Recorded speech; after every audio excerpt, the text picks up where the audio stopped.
Penataran yang menghabiskan biaya miliaran itu melahirkan pejabat-pejabat korup. Hukum Boyle, atas neken paling bawah gepeng. Ya kita nih rakyat kecil, emang nasibnya gepeng-gepeng terus. Saudara-saudara kaum muslimin rahimakumullah, dari 5 penyebab bencana ini kita ambil kesimpulan untuk sebuah renungan dan introspeksi kita bersama. Pertama, mengingkari janji. Padahal janji itu yang lebih tinggi nilainya adalah di hadapan Allah Subhanahu wa taala.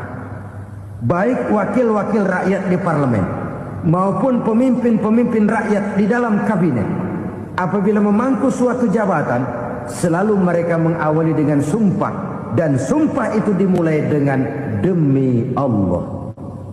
Sadarkah kita pada saat itu kita ucapkan bahwa kita sudah mempertaruhkan Allah untuk jabatan yang kita pegang? Kita sudah mempertaruhkan nama Allah untuk posisi yang dipercayakan kepada kita. Sadarkah kita bahwa menyia-nyiakan itu satu dosa yang sangat besar, yang tidak hanya kepada Allah tetapi juga kepada rakyat yang kita wakili, kepada rakyat yang kita pimpin. Saudara-saudara kaum muslimin rahimakumullah, kita menyaksikan peristiwa-peristiwa yang memilukan dan memalukan.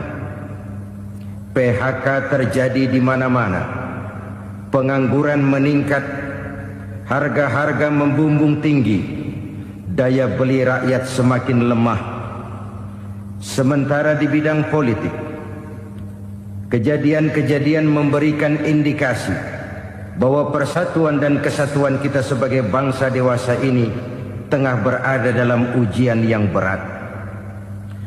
Pada jumpa kita kali ini, tanpa bermaksud untuk mencari kambing hitam dari bencana yang kita hadapi, saya ingin menyampaikan sebuah hadis yang diriwayatkan oleh Imam At-Tabarani dari Ibnu Abbas, bahwa Rasulullah sallallahu alaihi wasallam bersabda, khamsun bi khamsin, ada 5 perkara yang dapat menimbulkan 5 macam bencana.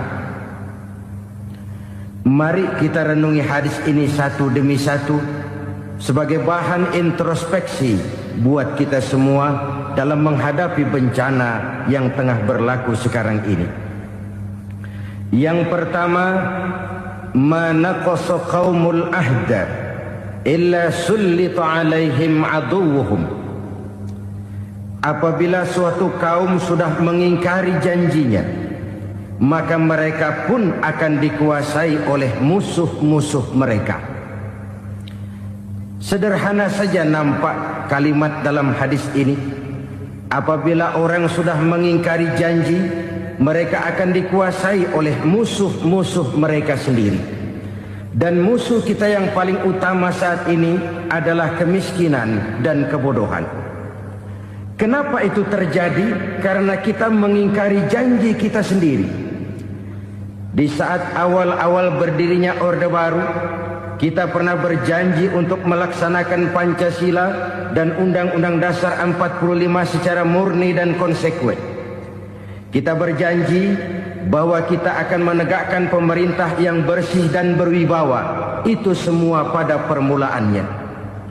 Waktu demi waktu berjalan, kita lupa dengan janji yang kita ucapkan itu. Ketuhanan yang Maha Esa kita ucapkan, tapi kesetanan yang luar biasa yang kita lakukan. Kemanusiaan yang adil dan beradab yang kita dengungkan, tetapi kemanusiaan zalim dan biadab yang kita praktekkan. Sederhana saja saudara, hampir setiap pejabat pada posisi-posisi kunci, di awal-awal ia memangku jabatan itu, biasanya ia mengucapkan sumpah dengan lafaz demi Allah, bahwa dalam melaksanakan jabatan ini saya tidak akan menerima hadiah atau pemberian dalam bentuk apapun. Itu pada permulaannya. Lama-lama rupanya hadiah itu asik juga, mulai diterima. Lama-lama dirasa kurang, mulai menagih. Dan akhirnya terjadilah praktek yang disebut suap menyuap, semir menyemir, dan lain sebagainya. Kalau ini sudah menjadi kenyataan, bagaimana kita mau menegakkan pemerintah yang bersih dan berwibawa? Undang-Undang Dasar 45 menyatakan bahwa bumi, air, dan seluruh kekayaan negara dikelola oleh negara bagi sebesar-besar kemakmuran rakyat. Yang terjadi adalah bahwa kita merasa mewakili rakyat untuk menikmati harta dan kekayaan negara, sehingga rakyat banyak tidak bisa ikut menikmatinya. Menumpuklah harta itu sehingga terjadilah pepatah, gunung ditimbun, sumur digali. Yang kaya semakin kaya, yang miskin semakin terpuruk. Kita ingkar dengan janji yang kita ucapkan di awal-awal kita bergerak. Kita ingkar dengan janji pada saat kita mengatakannya dengan menyebut nama Allah, dengan mempertaruhkan nama Tuhan. Sehingga pada akhirnya jabatan pun mengalami tender. Sudah menjadi rahasia umum. Orang mau jadi lurah mesti mengeluarkan uang. Mau jadi camat mesti mengeluarkan uang. Mau jadi wali kota, bupati, bahkan gubernur, itu ada pasarannya. Secara logika, kalau orang memperoleh satu jabatan karena banyak mengeluarkan uang, tentu pada saat ia mengeluarkan uang, ia sudah punya pemikiran, modal pasti pulang, modal pasti kembali. Kalau orang memperoleh suatu jabatan karena banyak mengeluarkan uang, maka langkah pertama yang dia lakukan setelah memangku jabatan itu ialah bagaimana uang bisa kembali, bagaimana modal bisa pulang.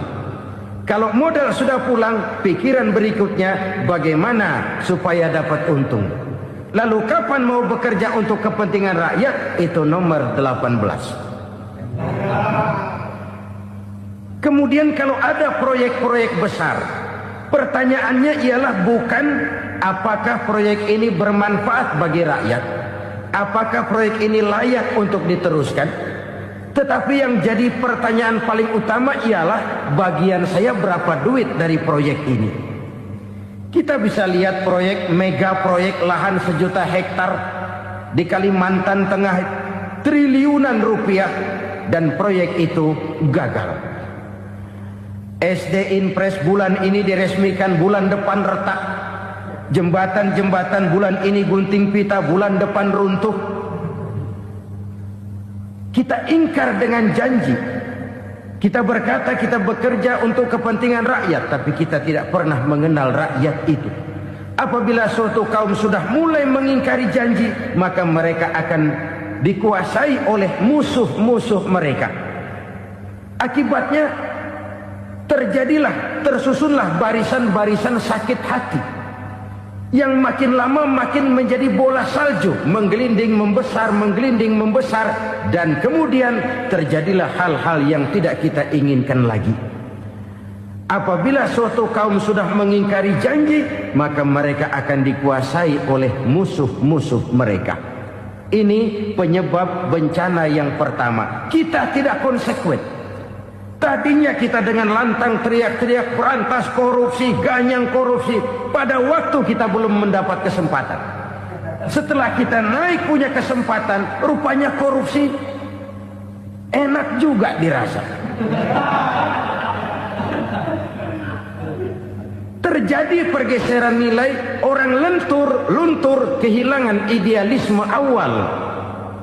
Lalu untuk menghibur-hibur diri, menutup-nutup kesalahan, kita gunakanlah pepatah bahwa tidak ada gading yang tak retak, bahwa kita harus mikul dur mendem jero. Itu semua cuma sebagai dalih agar kesalahan kita tidak dibicarakan orang lain. Padahal kita sendiri yang mengingkari janji. Kita yang keluar dari komitmen awal kita. Kita berjanji melaksanakan Pancasila dan Undang-Undang Dasar 45 dengan murni dan konsekuen. Kita berjanji untuk menegakkan pemerintah yang bersih dan berwibawa. Namun dalam kenyataannya itu tidak kita laksanakan dengan sebagaimana mestinya. Kita bergeser, kita mengalami proses degradasi, peluncuran nilai, dan akhirnya terbentuklah barisan-barisan sakit hati yang semakin lama semakin membesar itu. Kita harus introspeksi.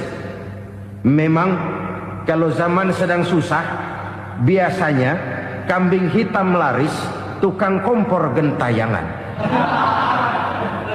Itu dari dulu selalu mencari kambing hitam. Karena itu kita tidak bicara orang, kita tidak bicara siapa yang salah, kita bicara sistem, dan sistem itu bisa mengena siapa saja.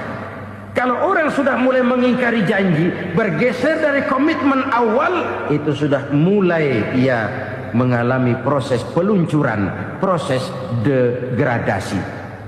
Ini penyebab yang pertama.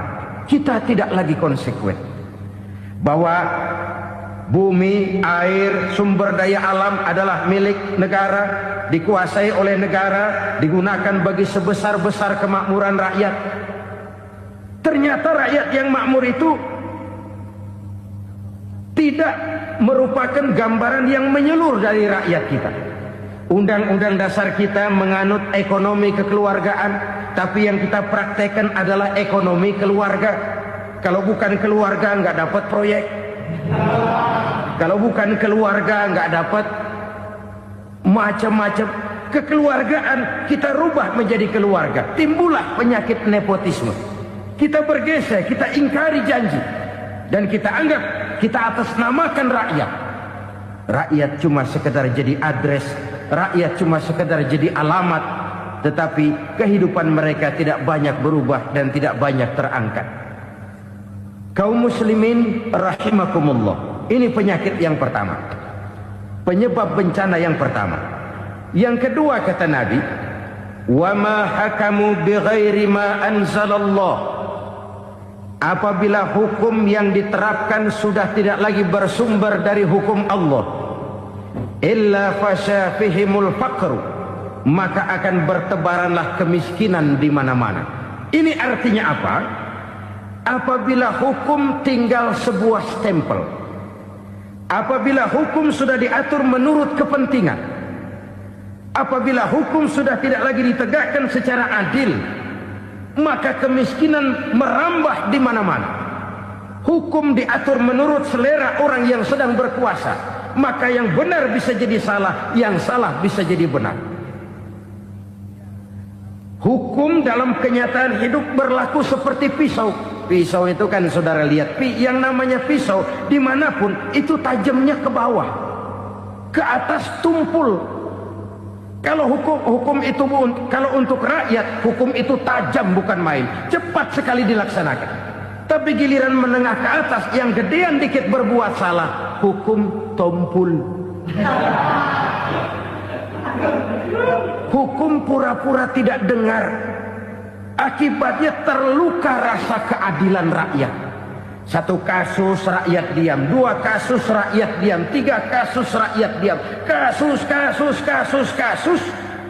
terakumulasi di hati rakyat.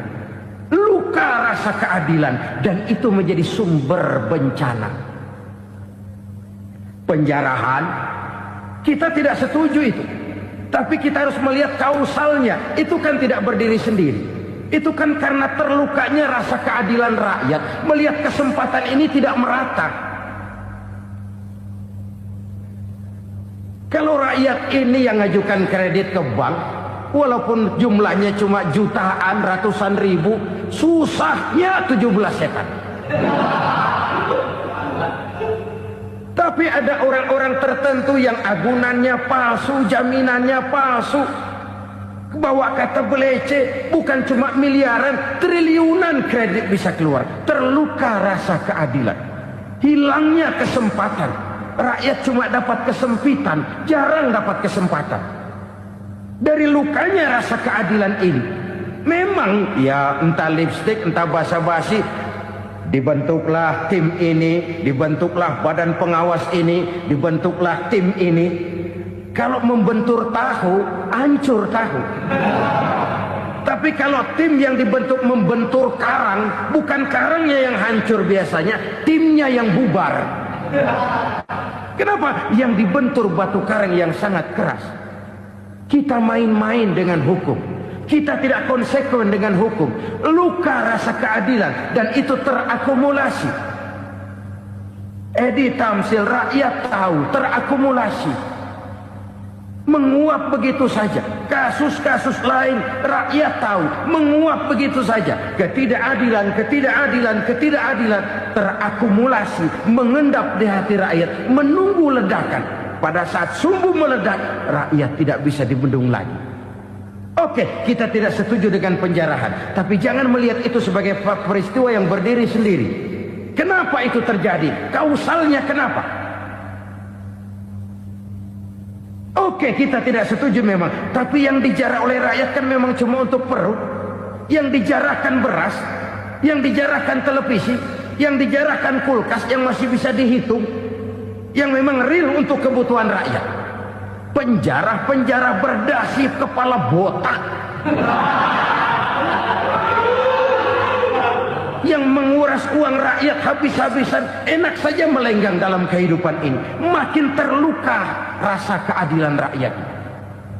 Apabila hukum yang diterapkan sudah menyimpang dari keadilan yang diajarkan Allah, fasyafihimul fakru, bertebaranlah kemiskinan. Aneh, memalukan, memilukan. Sebuah negara agraris yang katanya pulaunya hijau royo-royo, gemari palau jenawi toto tentem kertora harjo, yang tahun 93 pernah mendapat penghargaan dari FAO, Badan Pangan Sedunia, sebagai negara yang berhasil dalam swasembada pangan. Sekarang ini kita terpaksa betul beli beras dari Vietnam, beli beras ke Kamboja, beli kedelai dari Kamboja. Kenapa? Lahan sawah kita habis ditanami pabrik. Teknologi kita, teknologi loncatan yang non-applied, tidak terpakai oleh kita. Lantas lahan yang tidak bisa kita tanami, kita paksakan lahan-lahan gambut menjadi tanah pertanian yang subur dengan biaya triliunan, dan kita gagal. Kita cari jarum dan kapak hilang. Kita mau jadi negara industri dengan loncatan teknologi yang maju, kita lupakan pola pijak kita sebagai negara agraris, dan akhirnya kita kecolongan. Lihatlah dewasa ini. Rakyat kita antri sembako di mana-mana. Di sebuah negara agraris. Ketidakadilan melahirkan kemiskinan. Kemiskinan moral dan kemiskinan material. Kemiskinan moral, rakyat nggak percaya lagi sama pejabat. Rakyat mengalami krisis figur. Orang, alah lu ngomong dah sama ember.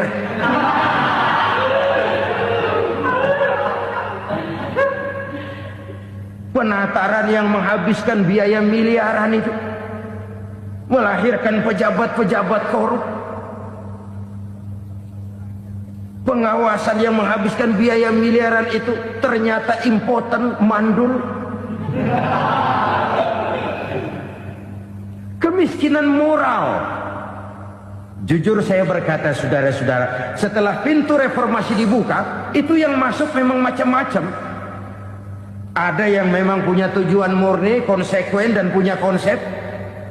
Ada yang nunggu di tikungan, begitu mobil lewat nyamber pintu, berangkat ikut reformasi. Ada yang memanfaatkan momentum, mumpung, untuk nyampein unek-unek, ngerti nggak, pokoknya ngomong. Sehingga keadaan semakin rancu, kebingungan semakin menjadi-jadi, masalah yang paling urgen tidak terselesaikan. Sekarang ini orang berpikir mendingan jadi pala ular daripada jadi buntut macan. Buntut macan memang hebat macan, tapi kalau buntutnya cuma ugel-ugel di belakang buat apa? Mendingan jadi pala ular, kecil juga nyaplok. Artinya, ya biar kecil juga kalau punya partai kan gagah. Lalu rame-rame bikin partai kayak bikin arisan. Orang makin mengalami dislokasi. Semua mau jadi pahlawan, semua mau nomor satu, semua ngomong. Iya kalau bidangnya, kalau bukan makin rancu. Marilah lewat kesempatan ini saya mengajak kita untuk tahu diri. Biarkan politisi ngomong politik, biarkan ekonom menata ekonomi, biarkan praktisi bicara soal hukum, biarkan rakyat munajat, istighfar, mohon pertolongan Allah. Tahu diri kita. Kalau memang ayam, kukuruyuk aja dah. Kalau memang kucing, ayo ngeong. Kalau kambing, silahkan ngembe. Udah tahu ayam, ngeong bunyinya. Suaranya palas, orang nggak ngerti, bingung makin menjadi-jadi. Ibarat kesebelasan sepak bola bangsa kita sekarang ini, rame-rame mau bikin gol, kiper ikut nyerang sekarang. Memilukan dan bahkan memalukan. Wa ma hakamu bighairi ma anzalallah illa fasha fihimul fakru. Kalau hukum yang diterapkan sudah menyimpang dari keadilan yang diajarkan Allah, bertebaranlah kemiskinan di mana-mana. Coba sekarang ini yang punya duit bingung, apalagi yang kagak punya duit. Yang pengusaha gede ngeluh, apalagi yang pengusaha pas-pasan. Yang kagak punya beras, yang punya beras saja masih bingung, apalagi yang nggak punya beras. Ini sudah demikian merata. Dulu kita kagum mendengar konglomerat kelas buadak, kelas-kelas yang seakan-akan cuma ada dalam khayalan mereka, punya kekayaan miliaran dolar, triliunan. Sudahlah, seolah-olah nggak terjangkau sama kita. Weh, ternyata yang gede-gede itu juga gede utangnya. Dan rontok satu demi satu. Ternyata rakyat selama ini cuma dialamatkan, cuma dijadikan adres. Rakyat yang tidak banyak ngerti persoalan ini harus menanggung hidup ini begini berat, harus menanggung beban hidup ini begini tinggi. Daya beli semakin lemah, semakin terpuruk dan terpuruk, sedang keadaan belum juga banyak berubah. Yang hutang sama luar negeri itu kan bukan rakyat kecil, Ciano. Yang banyak nyimpen dolar juga kan Ciano. Rakyat kecil bocah kampung mah jangankan nyimpen dolar, ngelihat juga tumben. Kemana kita mesti bercermin? Sekali lagi saya mengatakan maaf, kita tidak bermaksud mencari kambing hitam. Karena itu kita tidak bicara orang, kita bicara sistem, kita bicara keadaan. Beginilah yang dikatakan Nabi, penyebab timbulnya bencana, hukum yang ditegakkan tidak lagi berorientasi kepada keadilan, tapi berorientasi kepada kepentingan. Akhirnya bentuk hukum seperti pisau, tajam ke bawah, tumpul ke atas. Hukum cuma buat rakyat kecil, tetapi kelompok menengah ke atas kadang-kadang kebal dari perlakuan hukum. Maka bertebaranlah kemiskinan. Iya, kemiskinan moral berupa lukanya rasa keadilan. Kalau rasa keadilan terluka, orang kan nunggu kesempatan, saudara. Iya, dia nggak bisa ngomong. Iya, dia nggak sanggup action. Iya, dia nggak bisa tunjuk rasa, tapi hatinya kan kapan ada kesempatan, kapan ada waktu, tunggu. Hatinya mesti begitu. Sehingga begitu ada kesempatan, terjadilah hal-hal yang tidak terhindarkan. Dan itu ekses, bukan reformasi. Jangan seperti sebuah dialog saya dengan seorang abang beca. Saya bertanya, bang, ya, abang tahu nggak reformasi? Tahu, Ustaz. Apa? Pembakaran. Terus penjarahan, lalu perkosaan. Itu reformasi. Itu yang saya lihat. Nah, itu yang dia lihat. Saya tentu tidak menyalahkan abang beca kita, karena memang itu yang dia lihat dan sejauh itu wawasannya. Tapi ini indikasi bahwa banyak rakyat kita yang belum bisa menggunakan kebebasan secara bertanggung jawab. Padahal kebebasan tanpa tanggung jawab tirani. Sebuah contoh gampang-gampangan. Saya beli radio, saya setel di kamar saya, lalu saya bilang, ini radio gue. Yang beli gue, pakai duit gue setel di kamar gue, sekeras-kerasnya, gak ada urusan sama orang lain. Itu kata saya. Tetapi tetangga saya sebelah rumah kan boleh juga ngomong begitu. Kata tetangga saya, ini mata gue, yang ngantuk gue tidur di kamar gue, kenapa suara radio lu nyampe kemari? Artinya apa ini? Kebebasan saya nyetel radio dibatasi oleh kebebasan tetangga saya yang mau tidur. Tidak ada kebebasan mutlak. Kebebasan mutlak tanpa tanggung jawab kembali akan melahirkan tirani, kembali akan melahirkan pemaksaan kehendak. Dan itu lagi-lagi bukan demokrasi. Saudara-saudara kaum muslimin rahimakumullah. Ini penyakit yang kedua, lukanya rasa keadilan, terutama di kalangan rakyat kecil.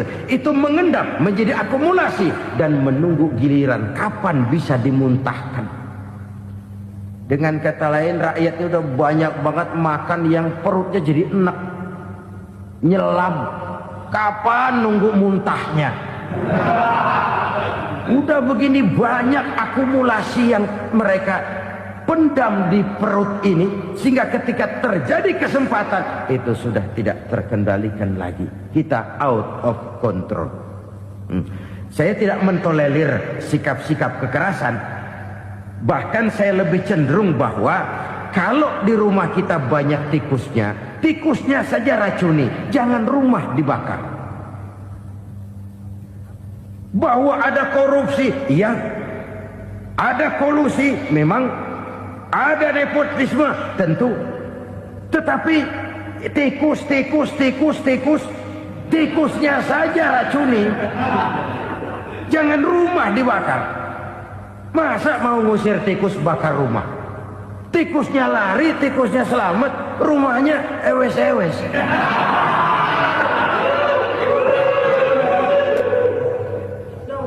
Tikus selamat, rumah nggak punya, masalah nggak terselesaikan dengan sebagaimana yang kita harapkan. Kita sepakat ini negara hukum, dan di hadapan hukum semua manusia itu sama. Itu prinsip yang diajarkan Allah. Al-musawat bainan nas fi takalifil ahkam. Semua manusia sama dalam berhadapan dengan hukum Allah Subhanahu wa taala. Kalau hukum sudah pandang bulu, itu jelas yang enak yang banyak bulunya. Siapa yang banyak bulunya? Monyet. Kalau hukum pandang bulu, monyet keenakan. Saudara-saudara kaum muslimin rahimakumullah, introspeksi. Mari kita bercermin bagaimana perjalanan hukum selama ini. Kalau introspeksi ini kita temukan, lalu ada upaya untuk memperbaiki diri. Jangan menggunakan tak ada gading yang tak retak, mikul duwur mendem jero untuk menutupi kesalahan orang. Padahal kesalahan itu sedemikian besar. Padahal rakyat kita tiap hari antri sembako. Ada yang sehari sekali makan, ada yang makan sudah bercampur tiwul, ada yang nasi sudah dicampur pisang, balik jadi orok lagi. Macam-macam upaya rakyat untuk menangsal perut ini. Lalu rakyat ditenang-tenangkan, lebih baik puasa Senin Kemis sambil menghadapi krisis ekonomi. Kenapa rakyat yang disuruh puasa? Kenapa bukan pejabatnya yang puasa lebih dulu untuk kemakmuran rakyat? Kalau rakyat yang memang perutnya udah gepeng disuruh puasa, makin krempeng perutnya. Artinya pejabat harus punya sense of politics.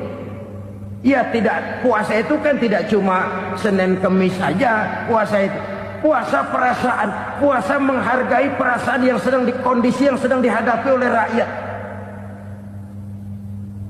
Bagaimana rakyat yang tengah antri sembako melihat pejabatnya lewat dengan mobil yang harganya sampai 1 miliar. Oh, inilah pemimpin saya. Luka lagi rasa keadilannya.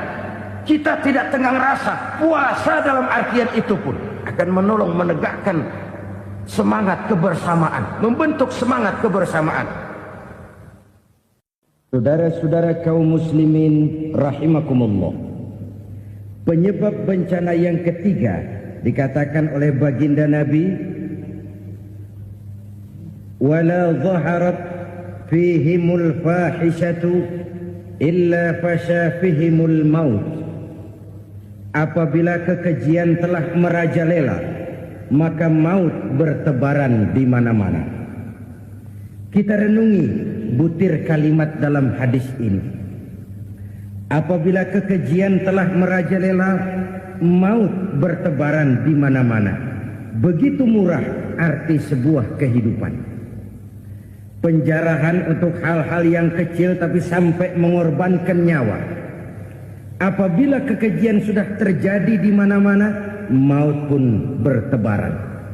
Maut dalam arti berpisah ruh dengan jasad, tapi juga maut dalam arti orang bisa mati karirnya, orang bisa mati usahanya, orang bisa mati kesempatannya karena perbuatan-perbuatan keji yang selama ini tidak terbendung. Lahirlah teori mafia. Siapa yang kuat dia yang berkuasa, siapa yang lemah dia menjadi mangsa. Proyek-proyek besar yang menang tender itu ya dari itu ke itu saja. Yang pengusaha-pengusaha tidak punya koleksi, koneksi, tidak bisa bayar komisi, dapat proyek tetelan.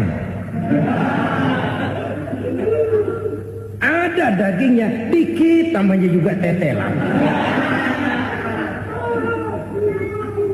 Dagingnya sudah habis disantap oleh meja. Sekian puluh meja dilalui, sekian puluh amplop dikeluarkan. Sehingga yang akhirnya ya tinggal tetelan itu tadi. Maka kualitas pekerjaan pun sudah bukan lagi jadi masalah. Demikianlah mafia-mafia ini bermunculan di mana-mana. Di pengadilan terkenal mafia pengadilan. Hukum bisa dibeli, hukum bisa dipesan menurut kebutuhan sponsor. Mafia peradilan, mafia politik, mafia ekonomi, bahkan mafia agama yang menggunakan agama sebagai kedok, menggunakan agama sebagai dalih, menggunakan agama sebagai topeng untuk melancarkan maksud-maksud politiknya pun tidak tertutup kemungkinan. Apabila kekejian telah merajalela, maut bertebaran di mana-mana. Korupsi, kolusi, nepotisme itu bagian dari kekejian. Kita selama ini kalau mendengar maksiat, itu yang terbayang cuma judi, mabuk, zina. Iya itu maksiat. Tapi korupsi, kolusi, nepotisme itu juga maksiat dalam bentuk lain. Kalau ini sudah bertebaran, maka maut terjadi di mana-mana. Jangan bayangkan cuma mati orangnya, itu sih kewajiban. Yang menyakitkan itu orangnya masih hidup tapi dibikin mati. Karirnya mati. Kenapa? Karena yang diperlukan bukan cuma orang pinter tapi orang taat. Biar pinter, kalau nggak taat minggir. Biar bodoh, kalau taat bisa nyenangin atasan, bisa nyemir, nyemur. Kumaha juragan wae ayo nama. Itu yang kadang-kadang dapat penghargaan. Tidak ada prestasi kerja kecuali bikin senang orang di atas. Kita lihat di desa-desa jalan rusak. Kalau ada berita pejabat anak mau turun, jalan rata sekali. Sampai tanah dari mana aja dikeruk buat ngeratain tuh jalan. Pejabat pulang legok lagi jalanan. Katanya kita kerja buat rakyat, nyatanya kita cuma melayani atasnya. Kenapa? Terjadi lingkaran setan. Seperti kata lagu Dul Sumbang itu. Mahasiswa takut sama dosen, dosen takut sama dekan, dekan takut sama rektor, rektor takut sama menteri, menteri takut sama presiden, presiden takut sama mahasiswa. Lah muter balik lagi. Lingkaran setan. Lingkaran setan. Saudara-saudara kaum muslimin rahimakumullah.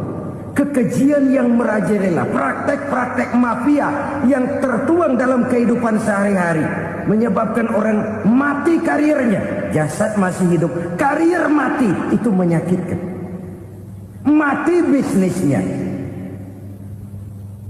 Rakyat kecil pernah senang ketika cengkeh booming, harganya bagus, rakyat banyak yang pergi haji. Lalu mau ditata, lahir tata niaga cengkeh, malah amburadul. Harga cengkeh jatuh, petani cengkeh kecil menjerit. Siapa yang untung? Segelintir orang. Masihkah kita pakai atas nama rakyat untuk kepentingan nasional? Padahal yang nyanyi cuma segelintir orang. Masihkah kita mau bohongi rakyat ini dengan mobil nasional tapi bikinan Korea? Masihkah kita mau bermain verbalisme, bermain kata? Ini sebuah masa lalu yang tidak perlu terulang lagi untuk masa-masa yang akan datang. Kekejian merajalela, orang mati karir. Bisa mati usaha, mati bisnis. Usahanya maju, dirangkul, hancur. Usahanya maju, dipukul, hancur, tenggelam.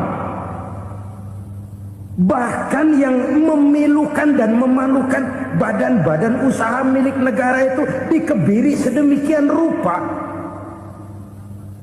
sehingga tidak menghasilkan hal-hal yang bermanfaat buat negara.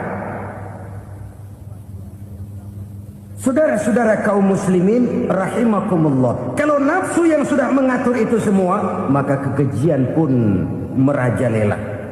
Orang sudah pakai teori mafia, yang kuat dia yang menang, yang kuat dia yang berkuasa, yang lemah silakan minggir di sudut-sudut kehidupan. Kalau kekejian seperti ini merajalela, maut bertebaran di mana-mana. Banyak orang mati karirnya, banyak orang mati usahanya, banyak orang mati imajinasinya. Sekarang ini dalam dunia seni yang banyak karyawan seni, bukan seniman. Seniman itu kan dilahirkan. Lain seniman, lain karyawan seni. Sekarang yang banyak karyawan seni, bukan seniman. Mati karir, mati imajinasi, mati improvisasi. Sehingga kehidupan persis sinetron. Sinetron itu yang kita lihat rumah mewah, yang kita lihat rumah bagus. Gak pernah kita lihat di sinetron kita ini rakyat antri sembako. Kita dijejali hal-hal yang indah, yang wah, yang membuat kita tenggelam dalam gaya hidup instan, tenggelam dalam gaya hidup wah. Kita lupa dengan realitas keseharian di tengah-tengah masyarakat kita. Lahirlah kelompok-kelompok selebritis, dibesarkan oleh berbagai media. Selebritis pilek aja masuk koran, pilek.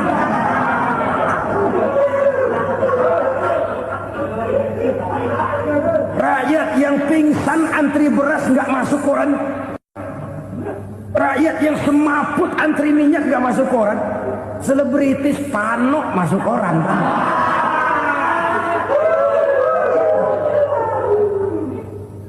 Kita besarkan hal-hal kecil, kita kecilkan hal-hal besar. Karena apa? Kita mengejar oplah.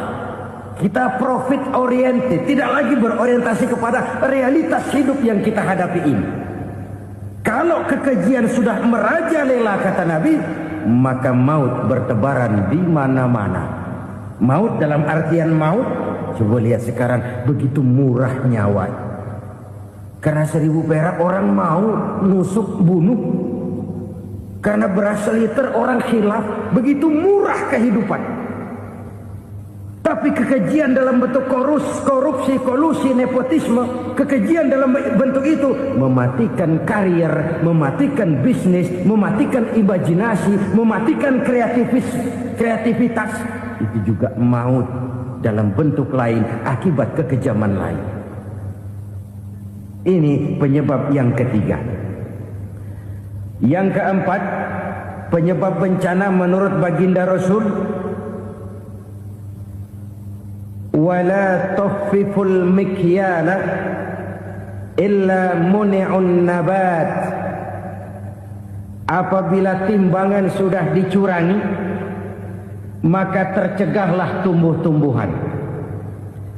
Apabila timbangan sudah mulai curang, maka terjadilah musim paceklik. Apabila bisnis sudah bergaya mafia tadi itu, kecurangan-kecurangan terjadi, tender di balik pintu, yang dimenangkan cuma kelompok-kelompok yang bisa memberikan presentasi yang besar, muni'un nabat, terjadilah paceklik. Paceklik, panen gagal, wereng ya wereng, kemarau panjang, it's okay, air sulit, iya, tetapi kan semua itu ada yang ngatur. Kemarau ada yang ngatur, belalang itu ada yang ngatur, air itu juga ada yang ngatur. Yang ngatur itu yang serba maha. Kalau ia murka melihat kecurangan timbangan, Allah itu kalau murka kan gampang saja, tinggal komandoin balang, lang, hancurin tuh sawah. Konvoy belalang, konvoy. Allah tinggal ngutik angin El Nino, mampir lo ke Indonesia. Hujan nggak turun-turun, kemarau panjang. Jadi kalau musim kemarau kan namanya anginnya El Nino. Kalau musim hujan anginnya namanya La Nina. Cakep namanya, kejem orangnya. Saudara lihat Cina sekarang sedang kena La Nina, banjir besar, ribuan orang meninggal. Dia mah ribuan mati kagak berasa, rakyatnya miliaran. Bangladesh lagi ngalami La Nina, India lagi ngalami La Nina. Angin, hujan, kemarau, belalang, itu kan ada yang ngendaliin. Kuncinya bukan di belalangnya, kuncinya bukan di peredaran matahari berputar, kuncinya di atas yang mengatur semua itu. Kalau timbangan sudah mulai curang, pengusaha sudah nggak mau jujur, apa nggak bikin perut jadi mual? Begitu rakyat antri sembako pingsan nggak dapat beras, sementara beras ditumpuk-tumpuk sampai membusuk. Kemana hati nuraninya? Kemana akal pikirannya? Kemana mereka yang berbuat atas nama rakyat tapi melihat rakyat susah tidak tergerak hatinya? Apabila timbangan sudah mulai dicurangi, bisnis sudah mulai melenceng, maka terjadilah paceklik. Sebuah negara yang berhasil dalam swasembada pangan, lalu sekarang menjadi negara yang rakyatnya antri untuk memperoleh kebutuhan pangan. Saudara-saudara kaum muslimin rahimakumullah, ini intinya adalah kecurangan. Kalau kecurangan sudah terjadi di mana-mana, dan ini milik siapa saja, bukan soal tempat, bukan soal jabatan, soal manusianya, SDM-nya. Kecurangan tidak cuma terjadi di kantor, di masjid bisa terjadi kecurangan. Korupsi tidak hanya bisa terjadi di kantor, di madrasah bisa ada korupsi. Faktor manusianya, ini soal SDM. Kecurangan yang besar tentu besar lagi kerugiannya. Kecurangan yang kecil, kecurangan sehari-hari, pedagang-pedagang kecil ngurangi timbangan, barang yang buruk dikatakan baik, yang baik dikatakan buruk, itu merugikan perorangan. Kecurangan yang besar merugikan bangsa dalam bentuk total, dalam bentuk seutuhnya. Nah, kecurangan-kecurangan seperti ini rakyat kan lihat, rakyat kan tahu, dan itu kembali terakumulasi di sini, pegel. Dan jangan lupa, rakyat yang nggak ngomong itu, rakyat yang nggak bersuara itu, batinnya menjerit, jeritannya menggoncang aras, dan itu didengar Allah. Yadullah fauqal jamaah, kata Nabi. Tangan Tuhan di atas orang banyak. Jeritan hati rakyat menggoncang aras. Rakyat yang terlalu banyak dizolimi, rakyat yang terlalu banyak dirugikan, Ya rakyat yang terlalu banyak di atas namakan, menjerit batinnya, menggoncang aras, dan Allah bisa menggerakkan apa saja untuk membuat satu situasi. Allah bisa menggerakkan apa saja untuk membuat satu situasi. Saudara-saudara kaum muslimin rahimakumullah, ini faktor yang ketiga, timbulnya kecurangan. Faktor yang keempat maksud saya. Yang kelima, penyebab timbulnya bencana menurut baginda Nabi, wala muni'uz zakat wala muni'uz zakat illa hubbisa anhumul qatr. Apabila zakat enggan dibayar, maka tercegahlah qatrun. Qatrun ini kalau bahasa kita sembako. Maka tercegahlah kebutuhan-kebutuhan yang kita perlukan. Ini, kita tidak meragukan bahwa yang kita tuju adalah masyarakat yang adil dalam kemakmuran dan makmur dalam keadilan. Nah, antara kemakmuran dan keadilan ini memang sering tidak bisa berjalan seiring. Pada saat kemakmuran kita kejar, ekonomi kita pacu, ada nilai-nilai keadilan yang tertinggal. Pada saat nilai keadilan kita tegakkan benar-benar, ada unsur-unsur kemakmuran yang terabaikan. Oke, kita bisa mengatakan kasus. Oke, kita bisa mengatakan itu sebagian kecil. Tapi kalau sebagian kecil, lama-lama kan jadi sebagian besar. Oke, kita mengejar kemakmuran. Pertanyaannya, kemakmuran untuk siapa? Oke, kita berikan kelompok tertentu kue yang besar dengan harapan nanti dia bagiin kuenya kepada yang kecil-kecil. Tapi kenyataan, mereka yang dapat kue besar akhirnya malah lupa diri dan lupa daratan. Mau makin besar, malah memeras yang kecil-kecil ini. Sekarang kan yang kecil modali yang besar. Ramai-ramai buka bank, ternyata kamuflase. Uang banknya untuk kredit perusahaannya sendiri. Nasabahnya rakyat kecil. Artinya apa? Rakyat kecil disuruh modalin orang yang udah gede. Ini kan sumber geledek urusan.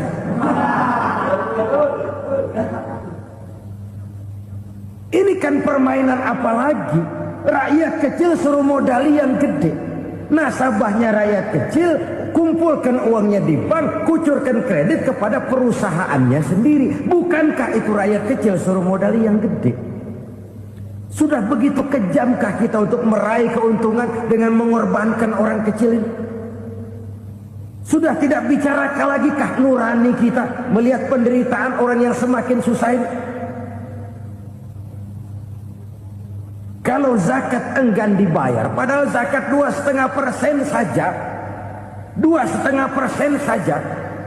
Kalau itu pun enggan, kalau zakat saja enggan, bagaimana pula yang namanya sedekah, bagaimana pula yang namanya infak, bagaimana pula yang namanya santunan, bantuan. Kadang-kadang lipstick nyumbang si nyumbang, cuman nyolongnya lebih gede.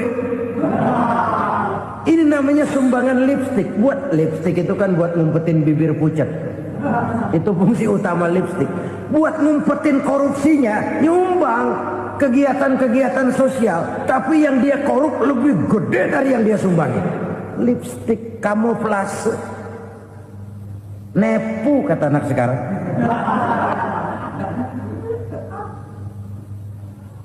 Saudara-saudara kaum muslimin rahimakumullah, demikian berat kewajiban zakat ini sampai di zaman Sayyidina Abu Bakar pernah keluar komando perangi orang yang enggan membayar zakat. Perangi, karena fungsi zakat adalah menjembatani antara si kaya dengan si miskin. Bahwa ada kemiskinan itu Qur'ani. Allah menyatakan, aku melebihkan rezeki sebagian kamu dari yang lain. Ini kan kesenjangan. Allah melebihkan rezeki sebagian kamu dari yang lain. Ada itu. Tetapi itu berjalan secara nature. Nah, kalau direkayasa, Yang kaya semakin kaya, yang miskin semakin terpuruk. Yang sudah besar dapat proyek besar, yang kecil dapat tetelan. Ini kan rekayasa namanya. Kesenjangan yang direkayasa ini yang kita harus kikis. Nah, fungsi zakat menjembatani dari sisi sosial. Dari sisi pribadi, Nabi berpesan, zakku amwalakum biz zakat. Bersihkan hartamu dengan zakat. Sekarang ada istilah nyuci uang. Uang hasil korupsi itu bisa dicuci, dijadikan uang bersih. Bukan pakai rinso, bukan. Pakai politiknya koruptor, diolah sedemikian rupa sehingga jadi uang resmi. Sudah memutik, itu termasuk yang disebut kejahatan kerah putih, white collar crime. Kejahatan kerah putih, kejahatan pakai dasi, kejahatan kelas kakap. Makanya orang mendingan goblok kagak bener daripada pinter kagak bener. Goblok kagak bener itu gampang ngurusinnya. Pinter kagak bener, ini yang berabe bener ngurusinnya.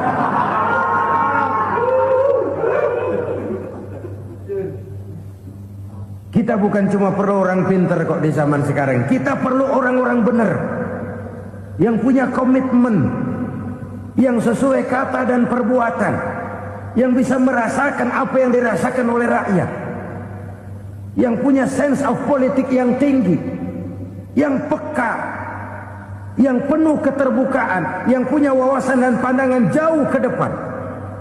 Dari sisi pribadi, zakat itu membersihkan harta kita. Ya, dia tercampur dengan yang subuhat, dia bahkan mungkin tercampur dengan sedikit-sedikit yang haram. Itu zakku amwalakum biz zakat. Bersihkan hartamu dengan zakat itu. Pada sisi sosial ia menjembatani, pada sisi pribadi ia membersihkan harta kita. Karena itu kalau kita minta berdoa minta rezeki, syarat rezeki itu halalan thayyiban wasi'an. Nggak pernah kurang dari 3 itu. Halal, bagus, banyak. Halal, bagus, tapi sedikit, susah ngaturnya. Halal, banyak, tapi kurang bagus. Buat apaan?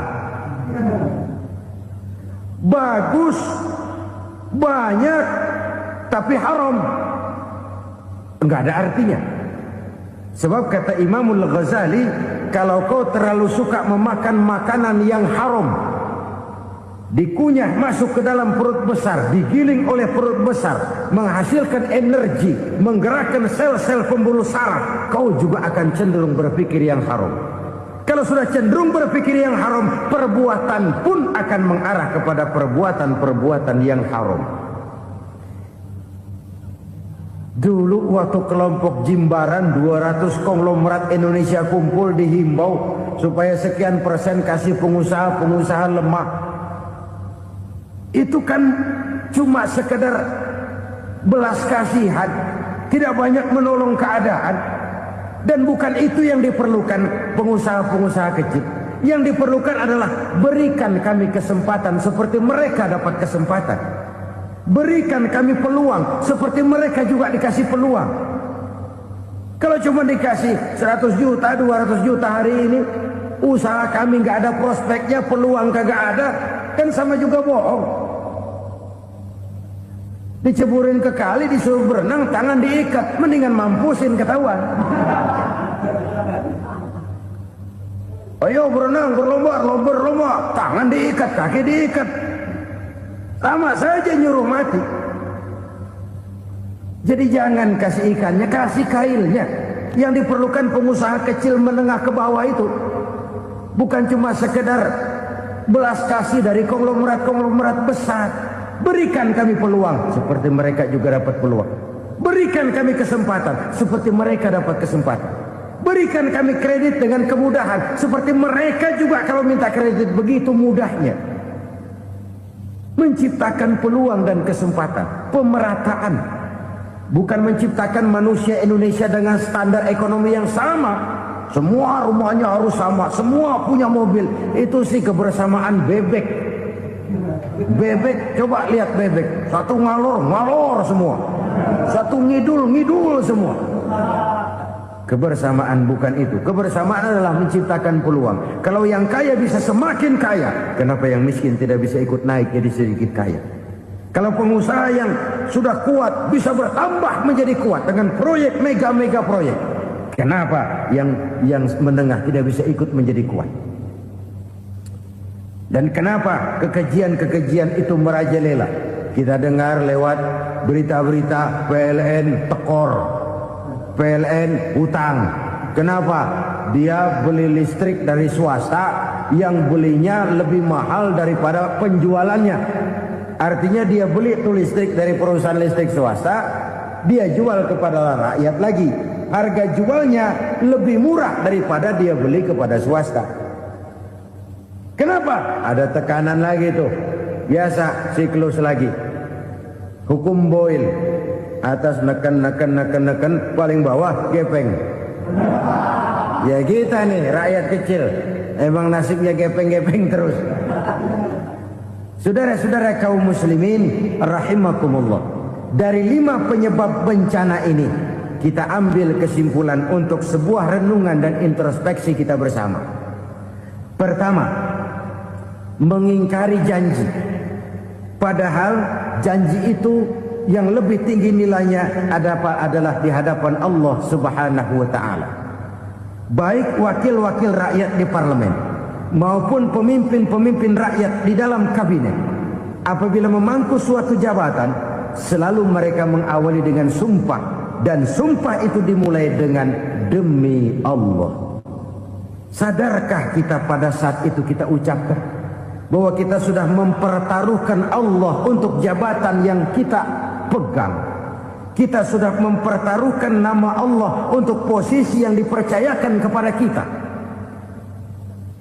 Sadarkah kita bahwa menyia-nyiakan itu satu dosa yang sangat besar, yang tidak hanya kepada Allah tetapi juga kepada rakyat yang kita wakili, kepada rakyat yang kita pimpin. Saudara-saudara kaum muslimin rahimakumullah, kita menyaksikan peristiwa-peristiwa yang memilukan dan memalukan. PHK terjadi di mana-mana, pengangguran meningkat, harga-harga membumbung tinggi, daya beli rakyat semakin lemah. Sementara di bidang politik, kejadian-kejadian memberikan indikasi bahwa persatuan dan kesatuan kita sebagai bangsa dewasa ini tengah berada dalam ujian yang berat. Pada jumpa kita kali ini, tanpa bermaksud untuk mencari kambing hitam dari bencana yang kita hadapi, saya ingin menyampaikan sebuah hadis yang diriwayatkan oleh Imam At-Tabarani dari Ibnu Abbas, bahwa Rasulullah sallallahu alaihi wasallam bersabda, khamsun bi khamsin, ada 5 perkara yang dapat menimbulkan 5 macam bencana.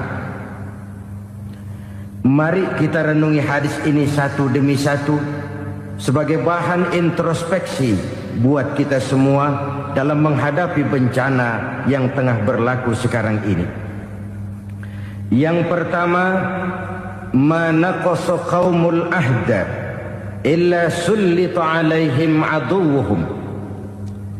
Apabila suatu kaum sudah mengingkari janjinya, maka mereka pun akan dikuasai oleh musuh-musuh mereka. Sederhana saja nampak kalimat dalam hadis ini. Apabila orang sudah mengingkari janji, mereka akan dikuasai oleh musuh-musuh mereka sendiri. Dan musuh kita yang paling utama saat ini adalah kemiskinan dan kebodohan. Kenapa itu terjadi? Karena kita mengingkari janji kita sendiri. Di saat awal-awal berdirinya Orde Baru, kita pernah berjanji untuk melaksanakan Pancasila dan Undang-Undang Dasar 45 secara murni dan konsekuen. Kita berjanji bahwa kita akan menegakkan pemerintah yang bersih dan berwibawa. Itu semua pada permulaannya. Waktu demi waktu berjalan, kita lupa dengan janji yang kita ucapkan itu. Ketuhanan yang Maha Esa kita ucapkan, tapi kesetanan yang luar biasa yang kita lakukan. Kemanusiaan yang adil dan beradab yang kita dengungkan, tetapi kemanusiaan zalim dan biadab yang kita praktekkan. Sederhana saja saudara, hampir setiap pejabat pada posisi-posisi kunci, di awal-awal ia memangku jabatan itu, biasanya ia mengucapkan sumpah dengan lafaz demi Allah, bahwa dalam melaksanakan jabatan ini saya tidak akan menerima hadiah atau pemberian dalam bentuk apapun. Itu pada permulaannya. Lama-lama rupanya hadiah itu asik juga, mulai diterima. Lama-lama dirasa kurang, mulai menagih. Dan akhirnya terjadilah praktek yang disebut suap menyuap, semir menyemir, dan lain sebagainya. Kalau ini sudah menjadi kenyataan, bagaimana kita mau menegakkan pemerintah yang bersih dan berwibawa? Undang-Undang Dasar 45 menyatakan bahwa bumi, air, dan seluruh kekayaan negara dikelola oleh negara bagi sebesar-besar kemakmuran rakyat. Yang terjadi adalah bahwa kita merasa mewakili rakyat untuk menikmati harta dan kekayaan negara, sehingga rakyat banyak tidak bisa ikut menikmatinya. Menumpuklah harta itu sehingga terjadilah pepatah, gunung ditimbun, sumur digali. Yang kaya semakin kaya, yang miskin semakin terpuruk. Kita ingkar dengan janji yang kita ucapkan di awal-awal kita bergerak. Kita ingkar dengan janji pada saat kita mengatakannya dengan menyebut nama Allah, dengan mempertaruhkan nama Tuhan. Sehingga pada akhirnya jabatan pun mengalami tender. Sudah menjadi rahasia umum. Orang mau jadi lurah mesti mengeluarkan uang. Mau jadi camat mesti mengeluarkan uang. Mau jadi wali kota, bupati, bahkan gubernur, itu ada pasarannya. Secara logika, kalau orang memperoleh satu jabatan karena banyak mengeluarkan uang, tentu pada saat ia mengeluarkan uang, ia sudah punya pemikiran, modal pasti pulang, modal pasti kembali.